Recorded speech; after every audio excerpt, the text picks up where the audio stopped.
Hello kids! Let's continue learning how to write the alphabet. We are going to write the uppercase Z. Start at the top and draw a horizontal line across and do the slanted line going to the left. And another horizontal line across the bottom.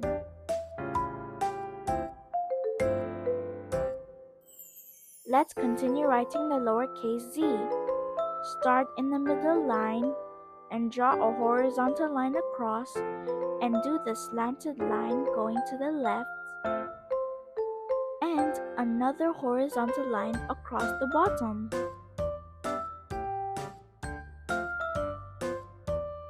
Well done!